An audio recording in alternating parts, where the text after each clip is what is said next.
자, 보험친구닷컴. 요즘 건강보험공단에서 미등재된 신의료기술로 내가 치료를 받게 됐는데 내 실손보험에서 보장이 가능할까? 건강검진, 성형, 출산 관련 질환 등 이런 것들이 내 보험에서 가능할까? 보험이 궁금하신 분들이 많으실 겁니다. 그럴 때는 검색창에 보험친구닷컴을 검색하시거나 1844-0585로 전화를 주시면 됩니다. 이미 가입한 보험의 경우 뭐가 문제인지, 또 내가 가입한 보험은 어떤 장단점이 있는지, 보험에 관련된 그 어떤 질문이라도, 그 어떤 상담이라도 무료로 진행이 됩니다. 암보험, 종신보험, 실손보험, 또 화재보험, 배상책임보험, 운전자보험 등 모든 상품이 상담 가능합니다. 검색창에서 보험친구닷컴 혹은 화면에 보이는 QR코드로 접속하실 수도 있고요.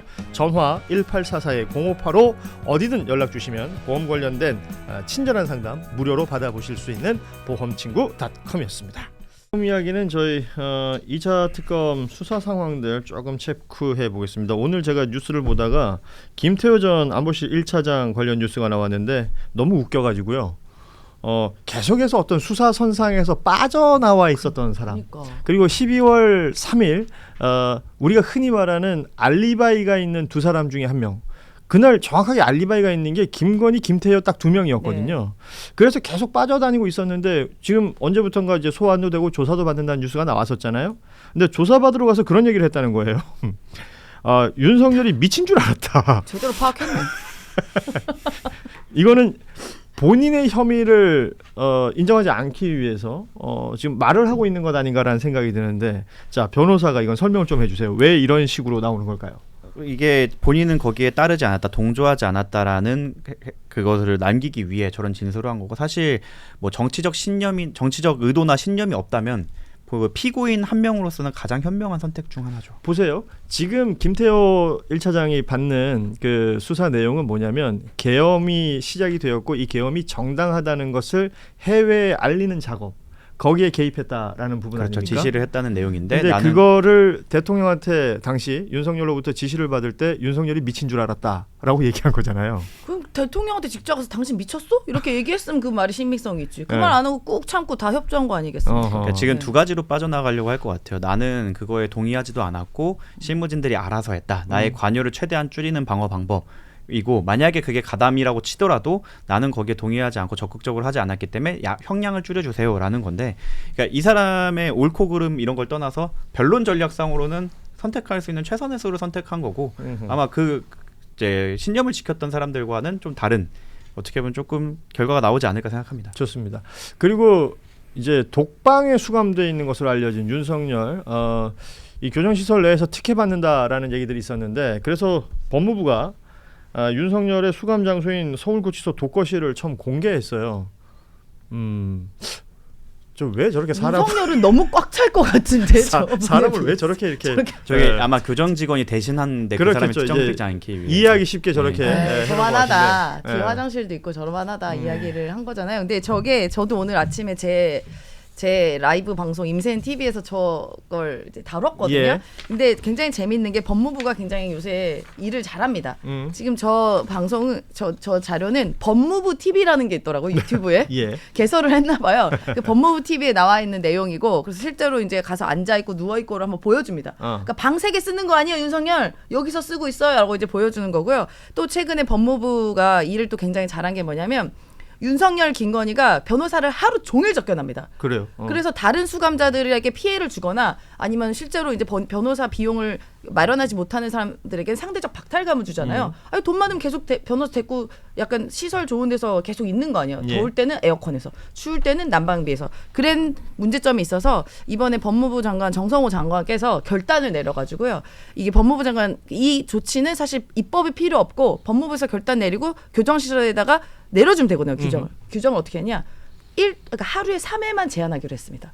3회까지만. 그래서 적어도 윤석열 서울구치소는 변호사 접견을 하루에 맥스 3회밖에 못 받기 때문에 그런 윤석열, 김건희가 하루 종일 변호사와 있는 일은 사라졌다라는 생각에 아주 법무부 칭찬한다 말씀드립니다. 지난 규정으로 치면 원래 30분 단위로 예약을 할 수 있습니다. 예. 그래서 30분 단위로 모든 걸 예약을 해버리면, 예를 들어 저 같은 경우는 동부구치소나 서울구치소를 자주 가는데 예약이 굉장히 어려워요. 예. 근데 이제 1호방 이라고 하는데 맨 앞에 있는 동부구치소상 1호방은 거의 김용현 전 장관이 항상 점유를 하고 있었고 차지하고 있고. 그리고 서울구치소를 가면 정말 수많은 네임드들이 그러니까 윤석열 씨는 저기 있고 여기에는 이제 이상민 장관이 있고 뭐 다 이렇게 항상 그 자리에 항상 있더라고요. 그리고 변호사들도 막 3명씩 앉아 있고 이런 것들을 조금 이제 실효적으로 개혁을 한 것 같고 법무부 TV는 예전에 이제 슬기로운 깜빵생 할 때도 굉장히 활성화됐던 나름대로 꽤 유명했던 나름 법조계에서는 괜찮았던 아. 유튜브고 저는 이거에 대한 이런 의혹이 나왔던 거에 대해서 굉장히 유감을 표하고 싶습니다. 사실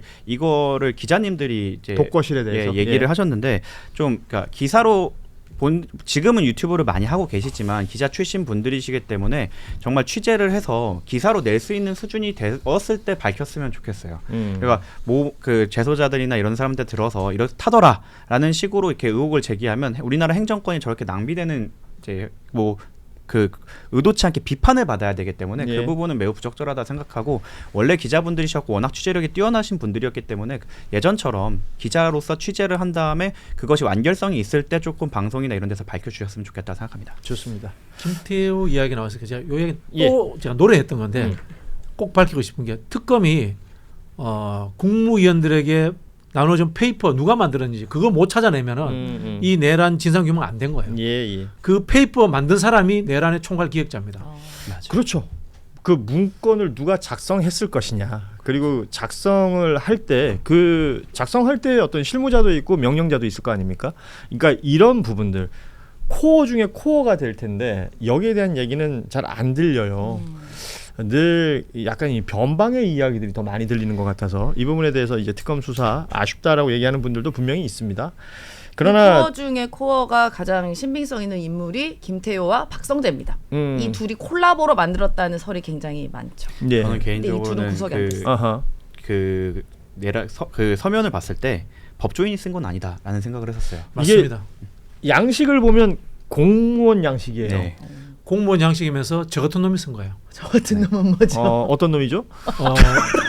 쉽게 말하면 정치 기획이 되는 사람. 아하. 국보위가 뭔지 아는 사람. 그 다음에 예산이 투여돼 가지고 이게 예비비 만들어 가지고 가짜 의회, 가짜 집행기관 어떻게 만들 수 있는 머리를 굴릴 줄 아는 사람이 있었다고 저는 생각합니다. 아니 그러면 JYP는 야전에 오래 계셨기 때문에 네. 본인과 비슷한 그런 롤을 할 수 있는 사람들을 이게 네. 진영에 상관없이 많이 알고 계실 거 아니에요.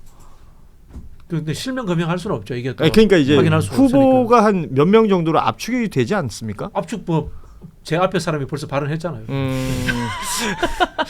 예. 그 중에서 법조인 아닌 사람이 한 명밖에 없죠. 네, 알겠습니다. 아니 뭐 저는 카더라로 얘기한 겁니다. 그런 예. 얘기가 있다더라. 예, 좋은 카더라였습니다. 그러죠. 저도 카드랍니다. 네. 자, 뭐 시간이 다 돼가지고 다른 얘기는 조금 넘겨두더라도 쿠팡 관련된 뉴스가 있어서 우리 정구순 변호사 있으니까 요걸로 마무리하도록 하겠습니다. 쿠팡이 지금 과징금이 부과가 됐어요. 예. 6천억 원이 넘는 금액이긴 한데 뭐 개인정보 유출 사고 단일 사건으로는 과징금 규모는 역대 최고다 이렇게 나왔어요. 적당하다고 보시는지 그리고 쿠팡의 대응은 사실은 바로 이제 법적으로 또 알아보겠다 뭐 이런 얘기가 나왔단 말이죠. 행정소송을 하겠다는 취지고 6천억 원이 사실은 뭐 진짜 사상 최대이긴 하지만 사실 그 매출 규모나 피해 규모로 생각했을 때는 크지 않다고 생각합니다. 예. 그리고 과징금이라는 것 자체가 피해자들한테 돌아가는 게 아니라 국가가 다음부터 그렇죠. 그 행위를 못하도록 억제하는 기능이기 때문에 이것도 이제 피해자한테 지급되지 않는 부분을 생각하면 추가적인 이제 배상이 있어야 된다 생각하고 그래서 쿠팡 소송 어떻게 되느냐라고 궁금하실 분들이 있어서 말씀을 드린다면 지금 30만 명의 데이터를 지금 법원과 저희 이제 펌에서 왔다 갔다 하고 있습니다. 예. 이게 300명, 3,000명 하시는 분들은 그게 이제 입증하기가 너무 쉬운데 이게 30만 명쯤 되니까 별별 사건이 많이 생깁니다. 이제 미성년자였던 분이 성인이 되기도 하고 심지어 돌아가신 분도 몇 분 계세요. 아하. 이거를 이제 상속자들한테 연락을 해서 상속자분들이 하는 거를 수개를 할 것인가 취하를 할 것인가도 있고 외국인 분들이 신청하신 분들이 있는데 그분들이 한국에 아직 거소하지 않는 경우도 있고 이런 여러 가지 경우의 수가 있어서 이것들을 이제 법원과 맞춰가고 있는 중이라 아직 본안도 시작하지 않았다라고 말씀드리겠습니다. 그렇습니다. 쿠팡 모르겠어요. 뉴스에 이렇게 한 줄 떨렁 나오고 쿠팡이 또 아무렇지도 않게 영업 활동을 하고 이러는 것들에 대해서 다시 한번 좀 환기시킬 필요는 있겠다. 그 쿠팡의 문제가 뭐였지?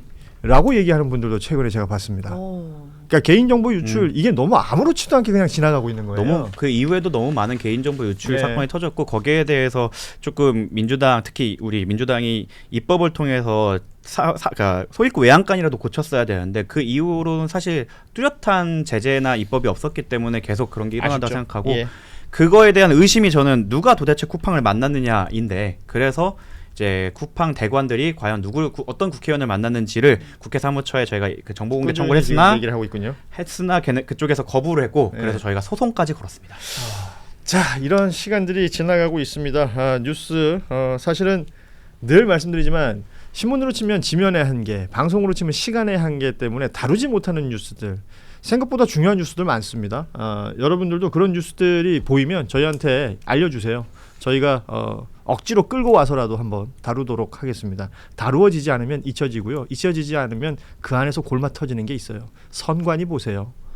예전에 그러니까 채용 비리 있었잖아요, 선관위에서. 맞아요. 자녀들에게 그러니까 세습. 뭐 아버지가 아들 갖다 꽂고 뭐 딸 갖다 꽂고 이랬던 게 분명히 엄청난 문제였는데 당시에도 뭐 헌법기관이다 이러면서 감사원에서 감사를 못한다 그랬었단 말이에요. 근데 그렇게 유야무야 넘어갔어요.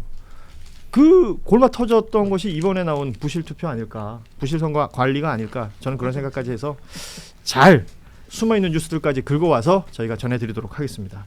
오늘 세 분과의 시간은 이렇게 마무리하고 앞서 말씀드린 것처럼 내일 이 2026 북중미 월드컵 한국의 첫 경기가 있습니다. 그 관련해서 월드컵 이야기 한겨레 김창근 기자와 이야기 나눠보도록 하겠습니다. 세 분은 여기서 인사 나누죠. 고맙습니다. 감사합니다.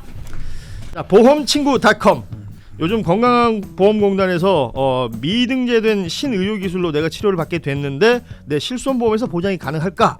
건강검진, 성형, 출산 관련 질환 등 이런 것들이 내 보험에서 가능할까? 뭐 보험이 궁금하신 분들이 많으실 겁니다. 그럴 때는 검색창에 보험친구.com을 검색하시거나 1844-0585로 전화를 주시면 됩니다. 이미 가입한 보험의 경우 뭐가 문제인지 또 내가 가입한 보험은 어떤 장단점이 있는지 보험에 관련된 그 어떤 질문이라도 그 어떤 상담이라도 무료로 진행이 됩니다. 암보험, 종신보험, 실손보험, 또 화재보험, 배상책임보험, 운전자보험 등 모든 상품이 상담 가능합니다. 검색창에서 보험친구.com 혹은 화면에 보이는 QR코드로 접속하실 수도 있고요. 전화 1844-0585 어디든 연락 주시면 보험 관련된 친절한 상담 무료로 받아보실 수 있는 보험친구.com이었습니다.